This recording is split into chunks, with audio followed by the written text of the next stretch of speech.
Ok. Então, muito bem-vindos à segunda aula da Jornada da Transformação Digital. Hoje nós vamos falar sobre comunicação online. Interessante revisitar também os conceitos que parecem óbvios e simples, mas a gente vai ver que coloca a gente para pensar como é que a gente se posiciona, como é que a gente se comunica, como é que é a nossa interação via redes digitais. Mas antes, eu vou mostrar as respostas do teste de consolidação do aprendizado da aula 1, que hoje à tarde eu distribuí tanto para os inscritos e também deixei aberto para quem não se inscreveu na jornada.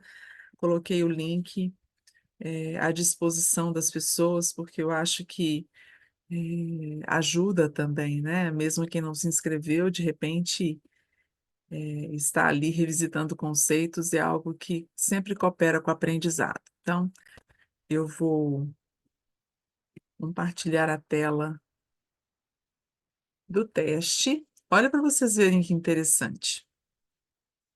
Está aqui o resultado de quem já respondeu até agora. 50% das respostas eh, na pergunta número 1 disseram que todas estão certas e 50% das respostas assinalaram a pergunta número 3, ensinando outros. Então, cada quadrinho desse corresponde a uma pergunta. Vocês vão ver aqui, ó, que tem pessoa respondendo diferente uma da outra, ó. Aqui 75% deram uma única resposta, 25% deram outra. Na número 4 também teve o mesmo score, 75 contra 25%. Aqui embaixo, na quinta, nós também tivemos respostas diferentes, bem como na sexta, na sétima, oitava, só na décima que todo mundo respondeu a mesma coisa. Então, vamos ver as perguntas. Eu vou respondendo aqui com vocês, e vocês podem conferir. Quem ainda não respondeu vai ter a chance de ver as respostas antes e depois, mesmo assim, dar uma olhadinha no questionário, porque vale a pena. Então, todas as perguntas, elas dizem respeito à aula 1, que foi sobre introdução à tecnologia digital, né? A primeira pergunta, quando assimilamos melhor o conhecimento? Que foi sobre a teoria, de William Glasser, né, no começo dessa aula. As opções lendo, ouvindo e lendo, ensinando outros, ou todas estão certas? Então, de acordo com a teoria, a pirâmide de aprendizagem, a resposta certa é ensinando outros. É quando a gente, de fato, assimila o conhecimento, né? Então, é a resposta correta. Então, volta lá na aula que vai estar a explicação sobre isso. A número 2, qual exemplo para o tipo de inteligência está correto? E aí são vários exemplos aqui, né? Inteligência analógica, significa, ó, dando como exemplo aí, né? É a inteligência manual de liquidificador. A inteligência tecnológica corresponde àquela inteligência da máquina de escrever. A inteligência digital, que corresponde aos códigos binários, ou todas estão certas? Então, no caso aí, a resposta certa é a resposta inteligência digital, que corresponde aos códigos binários, que também está nessa aula. O que significa a palavra tecnologia? A terceira pergunta. Conhecimento sobre técnicas, desenvolvimento da ciência, ferramentas que aceleram a produção, ou todas estão certas? Então, a palavra tecnologia significa a primeira resposta lá em cima, conhecimento sobre técnicas. Várias pessoas responderam aqui coisas diferentes, né? Então, número 3, conhecimento sobre técnicas. A número 4, qual conjunto de dispositivos tecnológicos digitais está correto? Primeiro conjunto, smartphone, geladeira, vassoura, robô, aquela vassoura robô, né, que varre a casa sozinha. Ou câmera de segurança, Bitcoin, nuvem de dados. Ou smartwatch, termômetro digital, serviços de stream. Está faltando ali um ING, mas stream também tá bom assim. Ou todas estão certas? Então, a resposta correta é, Olha só, smartphone, geladeira não é dispositivo digital. É um dispositivo tecnológico, mas não é digital.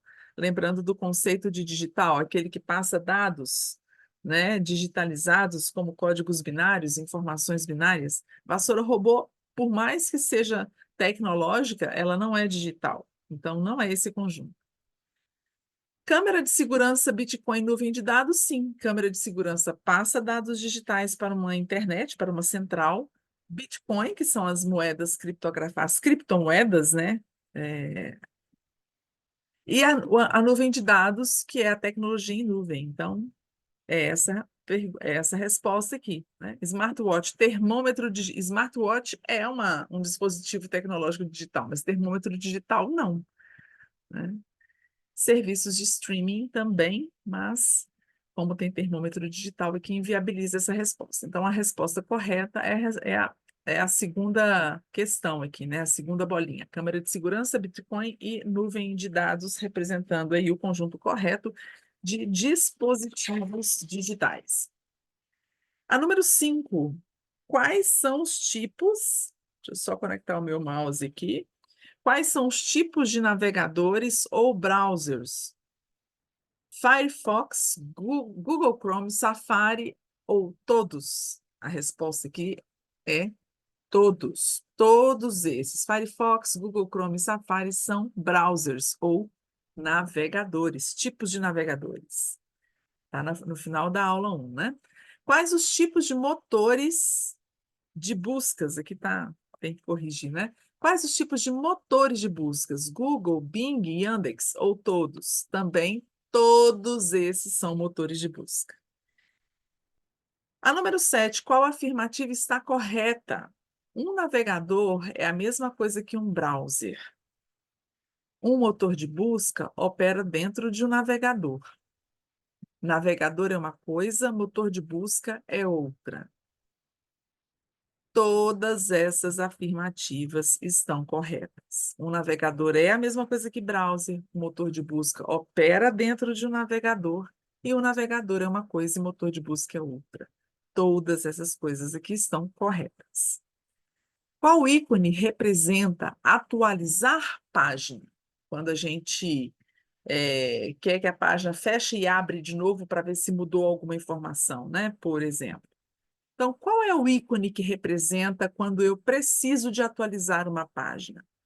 Então, a primeira informação, uma seta em sentido horário. A segunda informação, duas setas em sentido horário. A terceira informação é uma seta circular com setas opostas. E a quarta informação, todas estão corretas. Esta aí também, todas estão corretas. A número 9. Qual é o ícone que compõe um navegador e representa enviar para a nuvem de dados? Qual que é o símbolo que representa esse comando, enviar para a nuvem de dados? A primeira informação, uma nuvem com uma seta para cima. A segunda informação, uma nuvem com a seta para baixo. A terceira informação, uma nuvem. E a quarta, todas estão corretas. Neste caso, a informação correta é uma nuvem com a seta para cima. Eu estou subindo a informação, estou fazendo o upload, eu estou enviando, tirando da minha central de informação e enviando para a nuvem de dados aquela informação. Então, este é o ícone que representa enviar para a nuvem, ou enviar para a nuvem de dados. E a última pergunta do nosso questionário: qual é o símbolo? Desculpa, o que é o símbolo seta para a esquerda, que geralmente está no canto superior de um navegador? A seta para a esquerda representa o quê? Primeiro, voltar à página. Segundo, avançar a página. Terceiro, subir página. Quarto, todas estão corretas. A informação correta é voltar à página. Uma seta apontando para o lado esquerdo significa voltar à página. Se vocês tiverem alguma pergunta para fazer, quiserem fazer algum comentário com relação ao teste, alguma outra dúvida, alguma coisa que você não concorda dentre as respostas dadas como correta ou dentre as questões colocadas, você pode escrever no chat ou pode enviar para o e-mail 60tech.info@gmail.com, ou pode também comentar lá no WhatsApp. Então, dando boa noite para todos vocês, vamos aqui à nossa segunda aula dessa jornada da transformação digital, hoje falando sobre comunicação online. Eu vou, então, compartilhar o conteúdo de hoje, que também está com links de aulas paralelas que vocês podem usar para complementar o conhecimento. Vai estar anexado também no e-book que vocês vão receber ao final da jornada, né? Então, nessa aula, nós vamos ver sobre e-mail e mensagens instantâneas e também vamos ver sobre redes sociais e videochamadas. Você acha, e aí é uma reflexão, né? Você acha que a comunicação online ela mudou o nosso estilo de vida? Ou a forma como a gente vem vivendo e se desenvolvendo com relação ao conhecimento é que mudou a forma da gente se comunicar? Como é que você enxerga isso? Foi a existência da comunicação online que mudou a gente? Ou é a gente, o nosso jeito de ser, que acabou criando ou mudando a forma como a gente se comunica?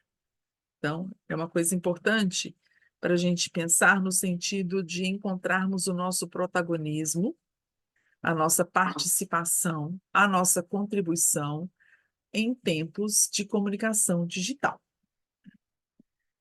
Vamos avançar a página. Deixa eu ver se eu consigo colocar essa tela inteira. Acho que não. Vamos deixar assim mesmo, que eu acho que está dando para ver direitinho aí, certo? Então, vamos lá. Eu tenho duas maneiras de me comunicar através dos meios digitais ou online, que é a mesma coisa, né? Utilizando dados, que é a comunicação síncrona, que acontece ao mesmo tempo, né? Por exemplo, uma live, uma aula como essa, que é uma videoconferência ou uma videochamada, onde nós temos oportunidades de, ao mesmo tempo, criarmos uma relação direta, né? Por imagem, pelo chat, por voz, né? Então, é um tempo real. E a assíncrona, quando isso está gravado e vai para um canal de transmissão, como, por exemplo, o YouTube, né? Uma gravação, um vídeo. E as ferramentas mais utilizadas e as plataformas, ferramentas e plataformas mais utilizadas para que essa comunicação aconteça são os e-mails, as redes sociais, que vêm com as suas mensagens instantâneas, a gente vai ver um pouco sobre isso, e a própria videoconferência, né? Plataformas de videoconferência. Posso acrescentar aí também, apesar de entender que está dentro das redes sociais, os serviços de streaming, que são transmissões que podem ser síncronas com a grande tendência de se tornarem assíncronas, quando, por exemplo, eu faço uma transmissão ao vivo no YouTube ou no Facebook ou no Instagram, e quando aquela transmissão termina, a gravação pode ficar disponível ali para as pessoas assistirem. Muito bem. Vamos começar a falar do e-mail. Vamos procurar usar um português mais limpo aqui, né? Aí, já falo, né, que é de mineiro. Estou fazendo um exercício incrível com isso, porque muitas vezes a nossa comunicação instantânea vem influenciando a forma como a gente fala, e a forma como a gente fala também faz a mesma coisa, que é a pergunta anterior que eu fiz, né? Quem é que influencia quem? Mas o e-mail, ele é considerado um gênero de texto. Caem até provas com respeito a isso, com relação a isso, no Enem, né? Em concursos públicos, né? Gêneros de texto, aí dentre as perguntas tem lá, e-mail é considerado um gênero textual? Sim, né?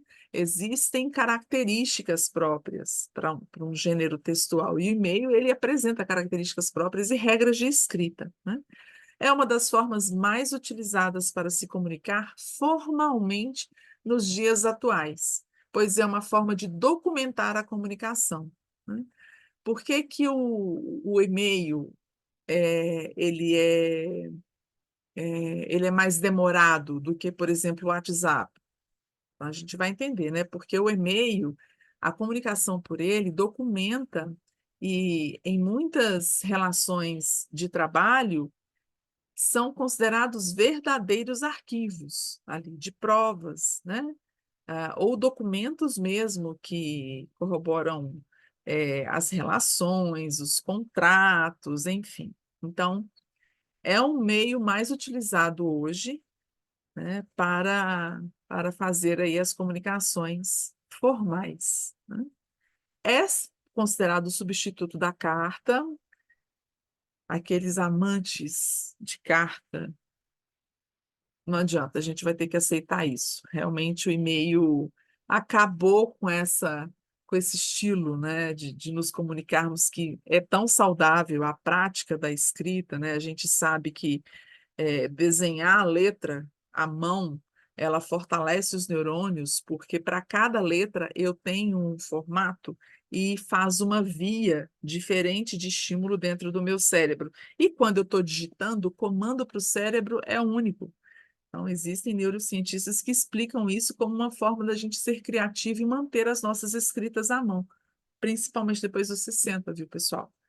Então, eu não gosto muito desse acontecido, né, do e-mail ter substituído a carta, porque eu já escrevia muita carta para amigos, para namorado, enfim, eu adorava escrever cartas, fazia agenda, e hoje em dia a gente não tem muito isso na nossa cultura, infelizmente. E o e-mail possui regras e técnicas, né? Então, nós vamos ver um pouco adiante. Neste link aí, vai ter um vídeo para quem quiser, não souber como criar o e-mail. Então, este link te leva a um vídeo de como você pode criar o seu e-mail no Gmail, ok? Não vou passar aqui na aula de hoje, porque eu acho que é algo que você pode fazer com calma, leva mais tempo para assistir esse vídeo. E eu também estou à disposição, caso você não saiba como criar o seu e-mail, podem me pedir tanto, né, pelo próprio e-mail do 60tech.info, quanto pelo WhatsApp. Então, vamos ver aqui as regras. As regras para se escrever um e-mail. E por incrível que pareça, eu recebo muitos e-mails que eu não consigo traduzir o que que a pessoa quer. Então, olha só, os e-mails, eles devem ser curtos, não é para ser um textão. Que pena, né? Porque nas cartas eu fazia textão. Mas se você escreve muita informação no e-mail, ele fica muito confuso, né? E já é muito chato, muito pesado ficar lendo, né? Pelas telas digitais, né? A comunicação, a leitura, ela tem que ser mais curta porque tem uma canseira visual. Então, até mesmo para que essa comunicação seja mais clara. Então, não é para ser um textão, né? Então, tudo que é mais objetivo, mais focado, mais enxuto, é bom para a vida. No caso do trabalho, é bom para a empresa. E a comunicação, ela tem grandes chances de ser muito mais assertiva, né? Quando ela é mais organizada e mais simples. Quando você for fazer o e-mail, procure não colocar vários assuntos dentro de um e-mail. É uma outra regra também, porque isso confunde quem está lendo, confunde a organização pessoal, tanto sua quanto da pessoa que vai receber o seu e-mail. Vamos imaginar que no futuro você precisa de uma informação que está nesse tal e-mail que você fez, cheio de outras informações. E aí você não sabe com que palavra-chave que você faz a busca deste e-mail dentro da sua caixa de arquivo, né? Que pode estar conectada com, por exemplo, o assunto do e-mail. Então, se você vai, por exemplo, trocar informações com relação a um projeto, né? Para cada e-mail, fale de uma coisa desse projeto, né? E quem recebe este e-mail tanto para você que está enviando, mas para quem também recebe, pode, por exemplo, criar uma caixa de arquivos de e-mails sobre sei lá, festa de fim de ano, com todos os assuntos deste tema dentro dessa caixinha, dessa pasta, desse arquivo. Mas para cada assunto, você coloca ali um e-mail específico, a fim de organizar as informações. Nunca envie um e-mail, e isso eu recebo demais, gente. Acabei de responder um aqui agora, antes da aula. E eu respondi assim: eu não sei do que se trata, porque a pessoa começa a conversar com você pelo e-mail como se ela estivesse dando continuidade a um assunto, e não tem nem no campo assunto o que que é, trata-se sobre o quê. Então, nunca envie um e-mail sem especificar o assunto. Evite abreviações quando estiver conversando por e-mail, quando estiver fazendo seu texto, seu comunicado por e-mail. Evite abreviações. Lembre que é uma das comunicações que está sendo utilizada no mundo de hoje de maneira mais formal, tanto para trabalho quanto pessoalmente, porque, né, isso diz também da nossa polidez, né, de uma certa etiqueta social, né? Então, ali você parou para escrever um e-mail. Você não está no WhatsApp, num mensageiro instantâneo. Então, evite abreviações. E tome cuidado com vírgulas e pontuações, porque dependendo do lugar onde você coloca ou deixa de colocar pontos ou vírgulas, a informação é completamente diferente.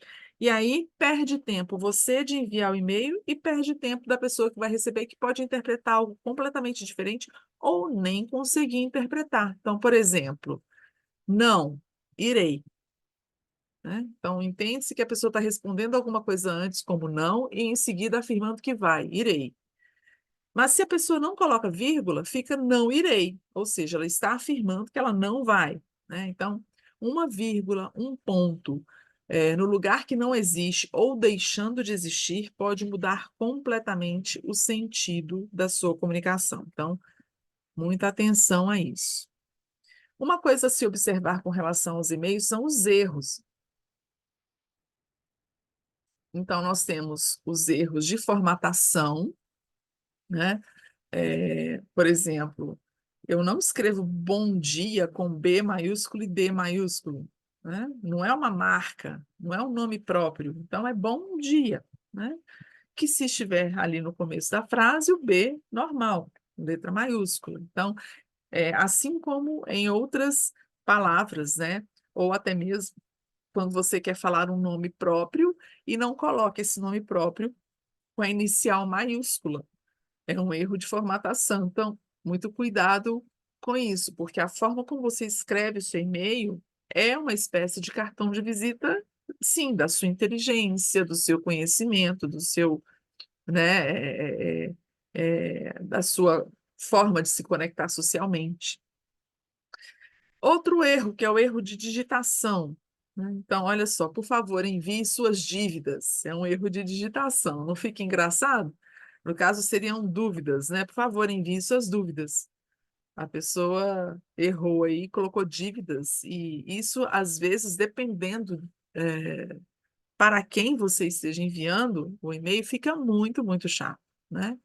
Outro erro de digitação. Estamos enviando nosso cronograma de trabalho. Cronograma fica uma coisa meio esquisita, né? Então, dá um certo desconforto. É cronograma. No caso, erro de digitação. Erro gramatical. Eu resolvi o problema e peço que seja testado de novo o sistema. Não é seja, não existe seja, né? Fica muito chato, ou então você acaba sendo visto com críticas, né? No caso aí, críticas negativas, vamos imaginar que seja uma situação de emprego, né? Ou algo em que você precisa demonstrar um certo nível de conhecimento da língua portuguesa, né? Para ocupar um cargo simples que seja, né? Uma recepcionista, por exemplo. Então, é algo que a gente tem que prestar atenção. E aí, na próxima página, eu coloco algumas dicas, dicas preciosas. Olha isso. Escreva o assunto quando terminar de escrever o e-mail. Por quê? Porque se você está ali moldando, modelando a sua escrita, né? Fazendo o seu texto acontecer, não é mesmo? E aí, de repente, você já haveria colocado o nome do destinatário, e de repente você pode esbarrar em alguma tecla ou enviar essa mensagem por engano, uma mensagem que não foi terminada, uma mensagem que ainda precisa ser relida, editada, ou então você pode encaminhar essa mensagem para a pessoa errada. Então, sempre opte por escrever o assunto e o destinatário, eu acabei falando as duas coisas juntas, né? Ó, quando você terminar o e-mail, tá? Coloque no assunto aquela essência do corpo do e-mail, o que que se trata aquilo ali. Então, você tira ali uma expressão no máximo, né? Uma frase com 4 palavras, no máximo, eu já acho grande demais, né? Mas tem casos que você não consegue encurtar tanto. Procure ser bem objetivo neste assunto e coloque o destinatário ao final. Então, 2 coisas para você colocar ao final: o assunto e o destinatário, para primeiro lapidar o seu texto de e-mail, para depois você poder dizer do que se trata e colocar a pessoa correta que vai receber suas informações. Então, são essas as dicas preciosas. E aí eu coloco aqui o exemplo de um e-mail mal escrito. Olha isso, no campo assunto, vai aparecer lá na caixinha da pessoa, ei. Ah, então tá bom, né? Ei, oi, ok, né? Tipo, algo que os dois ali estão perdendo tempo, né? Não vai ser uma prioridade para a pessoa abrir quando ela vê isso na caixinha dela, quando ela vê lá a mensagem chegando, ei, né? Ou então, se ela tiver muito tempo, ela vai abrir para, curiosamente, ver do que se trata, porque um assunto com uma interjeição de cumprimento e muito informal, enfim, é muito esquisito. E aí, olha o texto, gente. Lembra daquilo que falamos outro dia? Eu preciso saber mais coisas para fazer aquilo. O que você acha do novo lugar? Olha o tempo que uma pessoa perde, essa é uma mensagem verdadeira, tá? Olha o tempo que uma pessoa perde para escrever uma mensagem como essa por e-mail. Isso parece muito mais uma mensagem instantânea de um WhatsApp do que de e-mail. Olha o tempo que ela perde de abrir o e-mail, colocar a senha, ir lá na caixinha, abrir aquela página do texto para poder escrever isso, ao passo que, sendo uma comunicação tão informal assim, poderia ser pelo WhatsApp, né?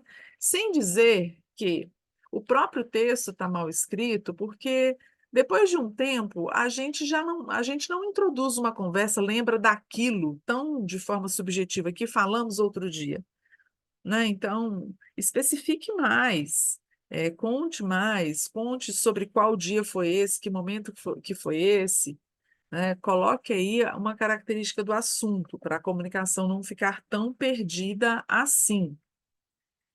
E aqui eu coloco o exemplo de um e-mail bem escrito, né?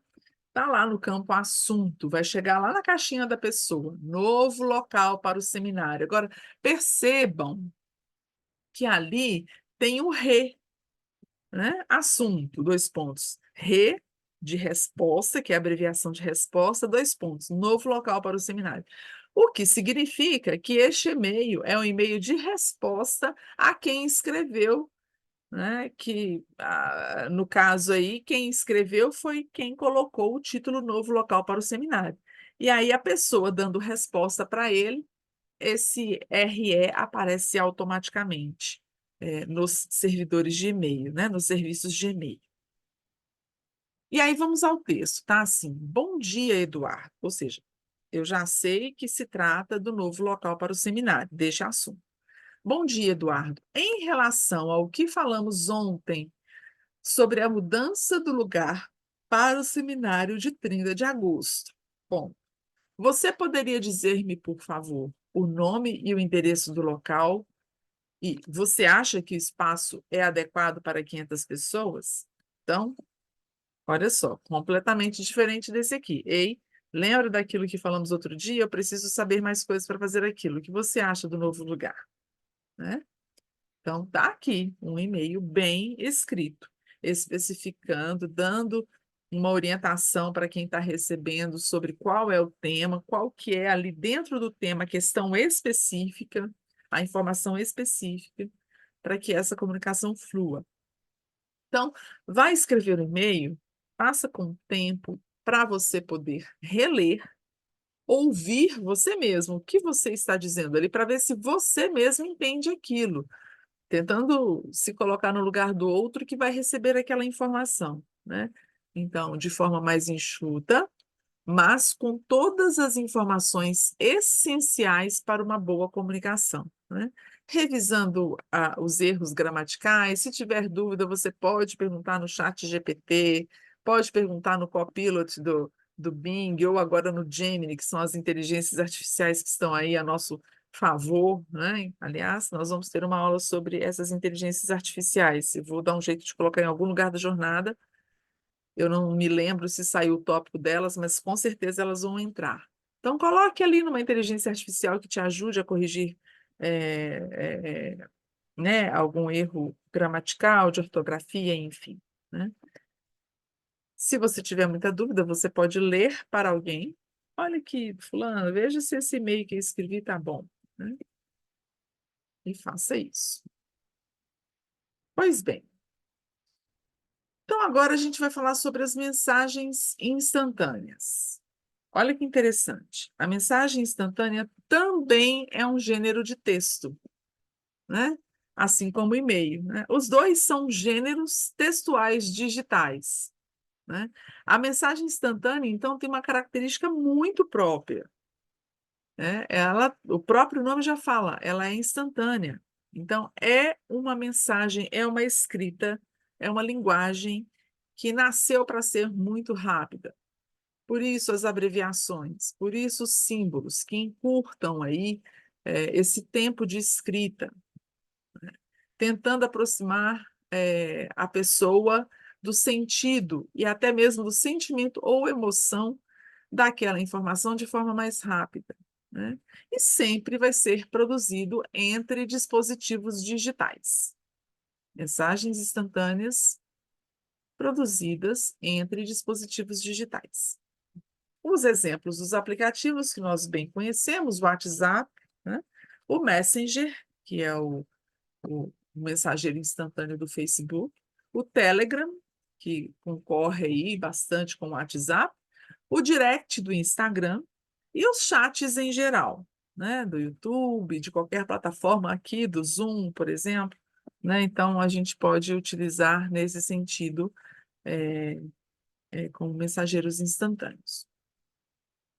Quais são as características das mensagens instantâneas?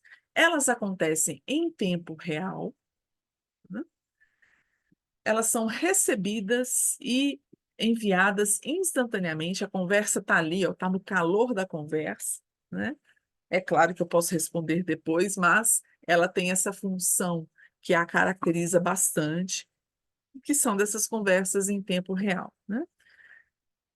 Uma comunicação direta. Os participantes podem trocar mensagens de forma rápida e eficiente. Então, esse de forma rápida e eficiente é que vai fazer com que se crie uma linguagem própria para esse tipo de mensagem.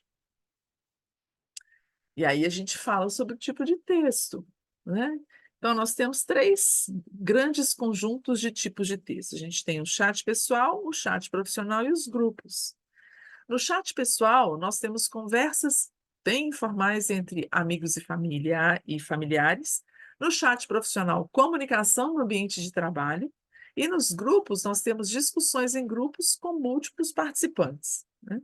Então, para cada tipo de texto desse, pessoal, tem uma linguagem, uma abreviatura e um costume direto de falar muito específico. É quase que são culturas diferentes, né. Então, por exemplo, no meu grupo de pedal, de ciclismo, nós conversamos de um jeito e usamos uns jargões que eu não consigo usar em outros grupos, porque só ali no meio da gente é que a gente entende aquela conversa, né. No meio profissional, mesma coisa. Nos grupos, de família, nós temos uma forma de se comunicar que tem ali o nosso jeito, né.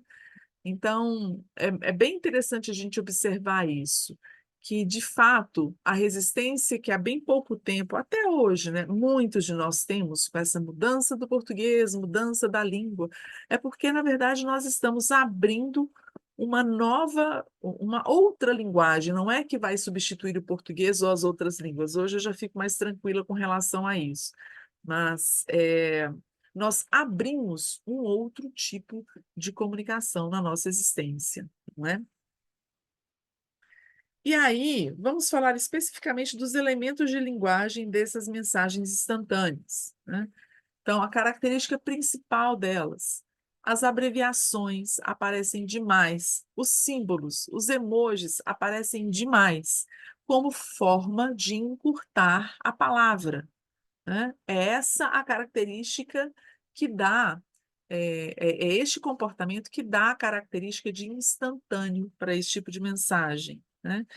Aí na primeira linha a gente tem as carinhas de emoções, que são os emojis, né? Nós temos aí na linha de baixo os emoticons, que antes dos emojis surgirem eram escritos assim, ó, as carinhas dos emojis de sentimentos eram traduzidas como símbolos. Então, eu tenho ali na segunda linha, deixa eu passar o cursor para vocês poderem acompanhar o que eu estou dizendo. Eu tenho aqui na segunda linha, ó, vou até pegar o meu laser aqui. Eu tenho aqui na segunda linha símbolos. Opa! Eu tenho aqui na segunda linha símbolos, que são aqui, ó, dois pontos, um parênteses fechando, ponto e vírgula, parênteses fechando. É uma carinha feliz, está deitada, né? Aqui é uma piscadinha com um sorriso. Dois pontos e o O maiúsculo. É uma carinha de espanto. Ó. O símbolo de igual com um parênteses fechando. É uma carinha de smile, de sorriso, com os olhos arregalados. Este símbolo aqui, que é o símbolo do maior que, né? Menor que. Eu sempre confundo, gente, depois de uma certa fase da vida que você não vê a matemática há muito tempo. Mas é maior que, é menor que este aqui.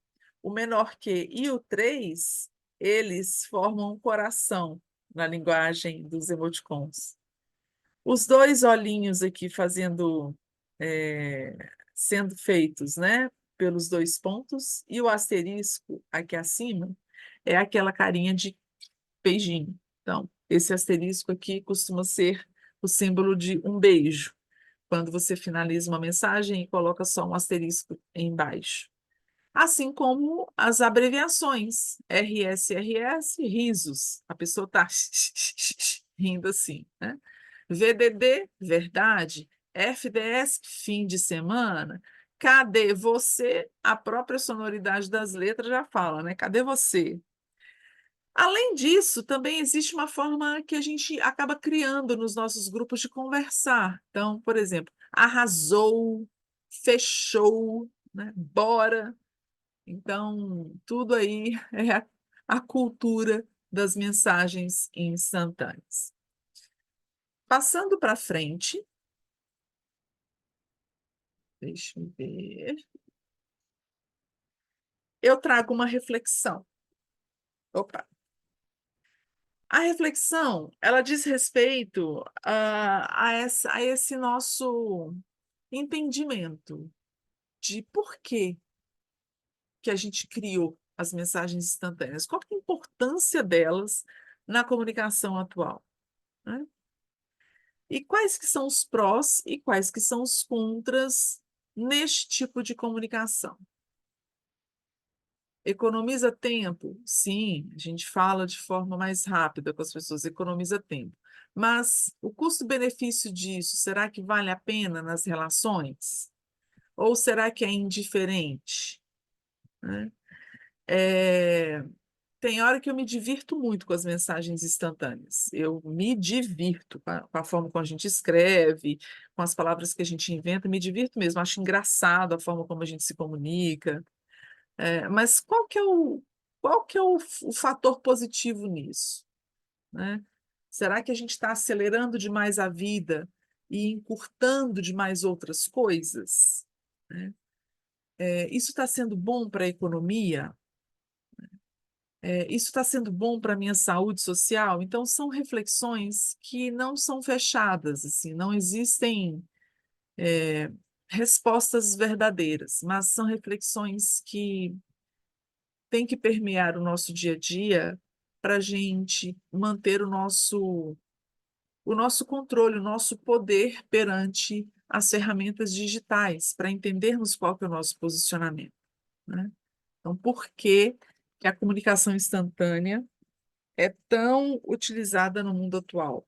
Com certeza isso deve ter um efeito econômico, né? E extrapolando o efeito econômico, outros efeitos podem surgir daí, podem se beneficiar disso. Por exemplo, agora a gente está em meio às eleições. Então, a rapidez como as informações são trançadas no meio digital através das mensagens instantâneas é incrível. Isso pode mudar vários cenários, né? Então, são coisas interessantes para a gente poder pensar, ok? Vamos falar agora, na segunda parte dessa nossa aula, sobre redes sociais e sobre videoconferências também. Ah, o uso das redes, ele traz para a gente a mesma reflexão que eu toquei anteriormente, né? Assim, qual é o seu uso consciente? E neste uso consciente, como é que é a sua segurança, né? Como é que você se protege e protege outros, né? Então, essas duas questões fazem o nosso protagonismo digital acontecer. Esses dois pontos fazem o nosso comportamento digital acontecer, né? O nosso comportamento digital vai ser reflexo do nosso uso consciente e vai ser reflexo do tanto de segurança que esse uso consciente me traz, né? Do tanto de segurança que eu pratico com este uso consciente. Então, lembrando que quando eu utilizo com segurança as redes sociais, a segurança não é só para mim, é para mim e para o outro, né? Vamos pensar aqui num caso em que você se encanta com uma determinada informação e decide compartilhar aquela informação que para você até então não caiu a ficha que era uma fake news, e você começa a espalhar aquilo, né? Então, o outro não vai se beneficiar daquilo, né? Então, quando eu reconheço e sei até onde é o meu limite nas redes sociais, ou até onde devemos protagonizar no mundo digital, eu estou protegendo não somente a mim, mas o outro também. Nessa página do e-book, vocês vão ter duas aulas aí, duas videoaulas, uma de 40 minutos, a outra de 27 minutos, se não me engano, são aulas um pouco mais longas, que vocês vão poder aprofundar um pouco mais nessas reflexões que eu estou trazendo aqui sobre as redes sociais e suas diferenças e sobre segurança digital, né? Cada rede social tem um comportamento bem peculiar, né? Porque senão não teriam razão de existir, né? De formas diferentes. Então, o Instagram opera de um jeito, o Facebook de outro, o YouTube de outro. Elas têm as suas características diferentes, que as modelam, né? E a outra aula sobre segurança digital, onde eu cito os nomes dos tipos de golpes, né? Como é que você pode se cuidar para lidar com isso. Vai ter uma aula específica na jornada sobre segurança digital, onde eu vou entrar nesse assunto, mas eu vou deixar neste e-book essas duas aulas gravadas, esses dois vídeos gravados para vocês poderem também ter mais conteúdo. Bom, do que é feito uma rede social, né? Digital. No caso, rede social digital, porque rede social nós já temos desde que o mundo é mundo. Nós estamos falando aqui dos meios digitais de socialização. Então, basicamente, são 4 os tipos de conteúdo, né? Um conteúdo, ou ele serve para informar, ou ele serve para educar, ou para entreter, ou por motivos comerciais, relações comerciais, né? Mas quando o conteúdo é colocado na sua rede pessoal, para você mesmo, para sua família, ele pode assumir isso aí, a meu ver, e é a minha experiência, ele pode assumir um outro formato. Eu não vou falar que é um conteúdo, porque ele não vai ser consumido pelas pessoas de uma maneira geral, entendendo que conteúdo tem esse sentido, né? Assim, o que é que quem é que vai conter este conteúdo, né? Quem é que vai, como é que as pessoas vão utilizar estes conteúdos na vida delas? Então, esse é o conceito do conteúdo.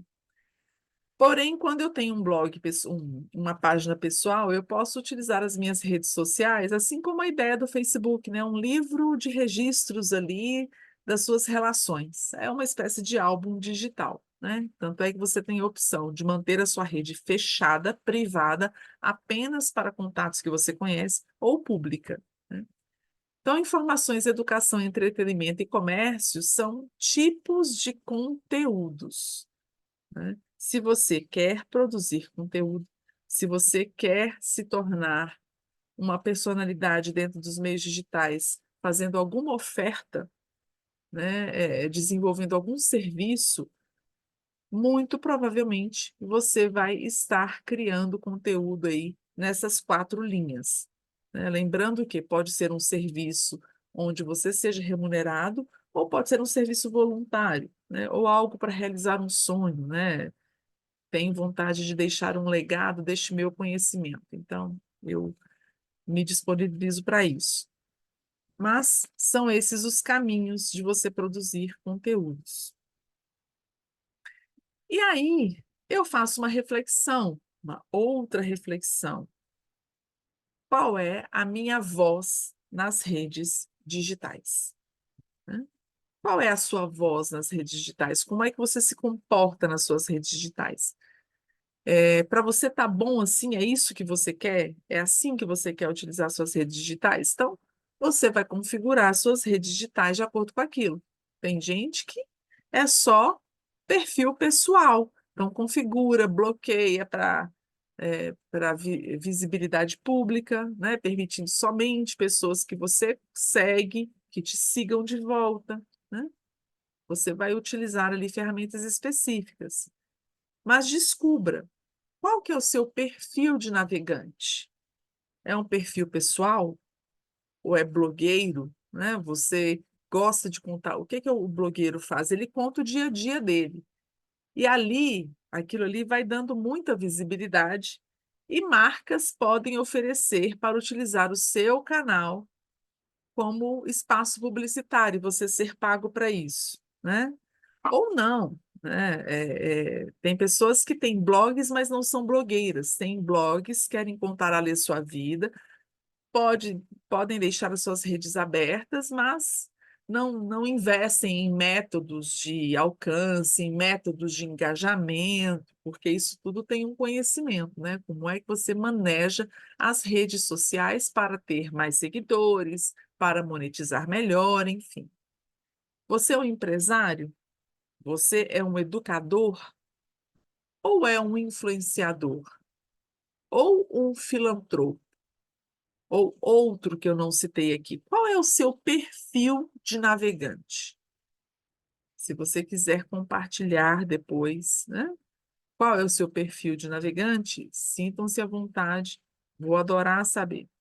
Precisando de alguma ajuda para poder perfilar ou performar ou desenhar esse perfil melhor com algumas dicas? Também podem me mandar um e-mail, podem compartilhar no WhatsApp para outras pessoas poderem ajudar a crítica, né, desse seu perfil. Então, é algo interessante que nos posiciona com relação ao uso das redes sociais digitais. Saber qual que é o meu perfil de navegante. Isso, inclusive, interfere no tanto de conhecimento que eu tenho que ter sobre segurança digital. Uma coisa está diretamente relacionada com a outra. Videochamadas, né? Então, o que significam agora, partindo para as videochamadas, esse tipo de ferramenta? Uma ferramenta de videochamada, né? Então, a videochamada, ela acontece em tempo real, permitindo que as pessoas se vejam e conversem à distância. Ai, Galf, tão óbvio isso. Mas eu vejo muitas pessoas confundindo videochamada com live, com transmissão no YouTube, né? E aí, às vezes, fica engraçado, sabe? Então, por exemplo, se tem uma aula gravada que vai acontecer por estreia no YouTube, ela já está gravada, ou seja, não vai ser ao vivo, ou seja, não é live, né? E também não é uma videoconferência, mas ela vai estrear no YouTube, como se estreia um programa de TV.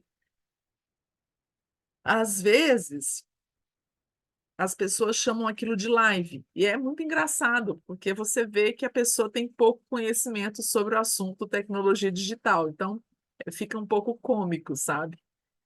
E aí, como eu não gosto de ser piada, eu gosto de entender as coisas, né? Se você é como eu, então entenda o que que é uma videochamada. Entenda o que que é uma plataforma de videochamada. Sempre tem duas pessoas, no mínimo, interagindo ali de maneira direta. Então, eu posso ter o Zoom, como é esse que a gente está usando agora, posso ter o Google Meet, posso ter o Teams, que é a plataforma também muito utilizada por empresas da Microsoft, dentre outras, né? Eu vou tocar neste assunto aqui, dizendo sobre as ferramentas em comum, porque ainda muitas pessoas erram na hora de entrar no Zoom ou no Google Meet, não sabe como é que liga a câmera, não sabe como é que liga o áudio, né? Então, as ferramentas em comuns dessas três plataformas, elas vão ter uma estrutura diferente, né? São três nomes diferentes, três estruturas diferentes, mas em comum todas elas têm áudio, câmera e chat. Então, se alguém te fizer um convite, por exemplo, para o Google Meet, mas eu nunca abri o Google Meet, aí você fica morrendo de medo, saiba que com certeza ali vai ter um áudio, ali vai ter uma câmera, ali vai ter um chat. Pronto. O resto tudo é firula, né? Inventaram uma nova plataforma, não é nem Zoom, nem Google Meet, nem o Teams, é uma outra coisa completamente diferente. Com certeza ela vai ter áudio, câmera e chat. Então, não fiquem com medo, caiam ali naquele link, a partir dessa fonte segura que te convidou, e já vai procurando onde é que eu habilito o áudio para eu poder ouvir e falar, onde é que eu habilito a câmera para eu poder ser vista ou ver a pessoa, onde é que eu escrevo e interajo pelo chat, né? Os símbolos são esses aí. Aqui está um pouco estereotipado, porque eu peguei de uma fonte que não é dentro de cada plataforma, mas o ícone mundial está aí, desenhado em cada um, a câmera, o áudio e o balãozinho do chat. Toda vez quando eu entro nas plataformas, eu tenho que verificar se principalmente a câmera e o áudio estão habilitados. Provavelmente, se eles não estiverem habilitados, eles vão estar com um risco em cima. E eu clicando em cima, eu consigo habilitá-lo, né? Tanto a câmera quanto o áudio. No caso aqui na aula de hoje, eu desabilito o áudio dessa transmissão para a gente ter uma aula fluida. Então, não precisem de tentar habilitar o áudio de vocês, porque eu desabilitei o áudio geral para a gente poder fazer a nossa gravação por inteiro aqui. E aí, qual que é a diferença entre videochamada, streaming e live? Então, vamos lá. Aqui neste canto do lado direito, do lado esquerdo aqui da página, eu tenho duas pessoas interagindo, ah, né, visualmente e por áudio, então é uma videochamada. Quando eu falo que a gravação, o conteúdo está disponível, eu tenho um serviço de streaming. Não é tempo real. Aqui é tempo real, aqui não, né? É um conteúdo que está disponível, está gravado, né? E a live vem do conceito do ao vivo, portanto, sempre quando houver uma transmissão ao vivo para um público maior, eu costumo dizer que a transmissão é em live. Muito bem. E aí, chegando ao final do nosso encontro, dicas de etiqueta nas redes sociais. O óbvio que parece óbvio, mas que não é óbvio, que muitas vezes a gente pode se pegar cometendo alguma falta de educação, né? Então vamos aqui às dicas. Respeitar opiniões divergentes, não casse confusão em chat, gente, não compensa. Não casse confusão eh, em caixinhas de mensagens de posts, porque não compensa, né? Mas também não deixe de dar a sua opinião, né? Se algo está ali aberrante demais, se algo está muito fora do seu esquadro, né, da sensatez, também ocupe aquele espaço, mas com total respeito, né? Evitar radicalismos, fanatismos, né? A gente pode sempre guardar essas regrinhas de ouro, né? E discutir com respeito e argumentação, a argumentação civilizada. Cuidado com comentários, também está faltando um ozinho ali, né? Cuidado com comentários. Revise seus comentários para evitar erros ortográficos, para evitar de escrever cornograma ao invés de cronograma, né? Ou dívidas ao invés de dúvidas, como a gente citou. Então, sempre revise os comentários antes de clicar naquele aviãozinho, tá? É muito chato quando você está numa plataforma interna, né? Principalmente plataformas ligadas à sua empresa. Outro dia aconteceu comigo mesmo, uma plataforma nova de um serviço que eu estou trabalhando, interna de um serviço contratado. Eu queria revisar o texto e não conseguia desmanchar o meu erro, porque sem querer eu esbarrei no botão de enviar e eu não conseguia desmanchar. Então, muito cuidado na hora de estar escrevendo os comentários, faça essa revisão sempre e sempre evite comentários, conteúdos controversos ou ofensivos. Você não vai estar dando ponto para a pessoa que fez o conteúdo que você está compartilhando. Você vai estar retirando pontos seus perante a sua imagem social nas redes. Então, evite esse tipo de ação. Interaja com respeito, por exemplo, o que é considerado um respeito. Assistiu um story do começo até o fim? Gostou daquele story? Então, fala para a pessoa que gostou com uma curtida, dá uma curtida, né? Crie essa conexão, né? Se não, ok, se aquele story pulou na sua frente, não tem nada a ver com você, é porque a rede é que, né, que colocou ali algo que você não pediu para ver. Mas se você parou para ver a postagem de alguém, dá uma curtida, sinaliza que você está ali presente, né? Como se estivesse é, ouvindo a pessoa de pertinho, né? Então, faça essa interação, porque isso é muito bem-vindo. Claro que os algoritmos gostam muito, né? Mas eu, particularmente, quero que a pessoa que me conheça veja que eu vi o post dela. Então, é algo legal. Responda as mensagens e comentários de forma cordial. Você sempre vai ganhar pontos positivos ao manter essa educação também nos comentários.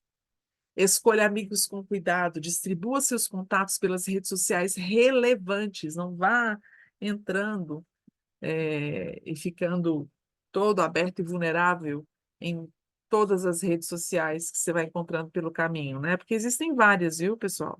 Facebook, Instagram e o WhatsApp como mensageiro instantâneo, que não deixa de ser uma rede, porque ele tem grupos, né? É o que a gente mais conhece, mas existem várias redes e cada dia uma rede nova aparece, né? Principalmente conectada ao público 60 a mais.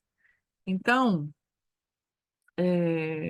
veja onde é que você está colocando os seus contatos, certifique-se disso. E se você quer relações profissionais, escolha uma plataforma que é bem direcionada para isso. No caso, o LinkedIn é uma plataforma muito reconhecida, é uma das mais sérias, é uma que tem um perfil de difícil visualização, porque exige muito, né, das habilidades da pessoa, do currículo da pessoa. Você pode entrar e fazer a sua inscrição gratuita e, de repente, encontrar oportunidades boas ali, tá? Não é só para quem tem seguidores ou está muito bem posicionado com relação ao trabalho, mas o LinkedIn, ele apresenta conexões sérias profissionais. Então, é uma boa dica para vocês.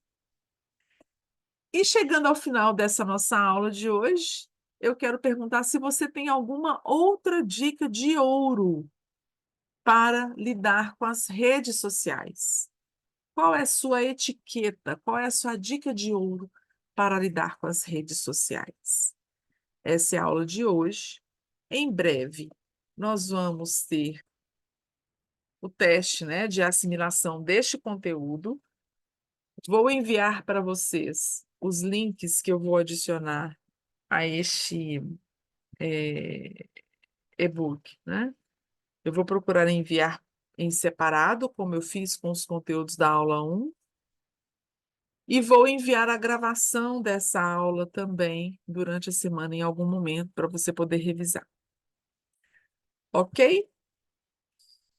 Se vocês quiserem perguntar, sugerir, comentar alguma coisa, fazerem alguma correção, alguma observação com relação, ao que eu compartilhei hoje, podem fazer diretamente no meu WhatsApp pessoal, que você já tem, ou então pelo e-mail do 60tech.info@gmail.com ou na nossa comunidade 60tech. Vou ficando por aqui, espero vocês na aula 3. Um abraço e boa semana!